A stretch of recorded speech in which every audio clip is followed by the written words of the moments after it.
Shri Lalitha holidays ಅಂತ ಅವ್ರು ತುಂಬಾ ಚೆನ್ನಾಗಿ ಕೇರ್ ತಗೋತಾರೆ. ದರ್ಶನ ಎಲ್ಲ VIP ದರ್ಶನ ಎಲ್ಲ ಮಾಡಿಸ್ತಾರೆ. Srilalitha holidays tours and travels ಇಂದ ಸೌತ್ ಇಂಡಿಯಾ ತಮಿಳ್ನಾಡು ಯಾತ್ರಾಗೆ ಹೋಗಿದ್ವಿ.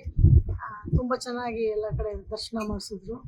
ಹಿಂದೆ ಕಾಶಿ ಯಾತ್ರೆನೂ ಮಾಡಿದ್ವು ಅವರು. ಇದ್ರಲ್ಲಿ ಆವಾಗಲೂ ಬಹಳ ಚೆನ್ನಾಗಿ ನೋಡ್ಕೊಂಡ್ರು. ವ್ಯವಸ್ಥೆ ಹೇಗೆ ಅಚ್ಚುಕಟ್ಟಾಗಿ ನಡೆಸಬೇಕು, ಆ ಮ್ಯಾನೇಜರ್ ಸ್ಕಿಲ್ ತುಂಬಾ ಚೆನ್ನಾಗಿದೆ ಪುಟ್ಟಣ್ಣ ಶಾಸ್ತ್ರಿಗಳಿಗೆ.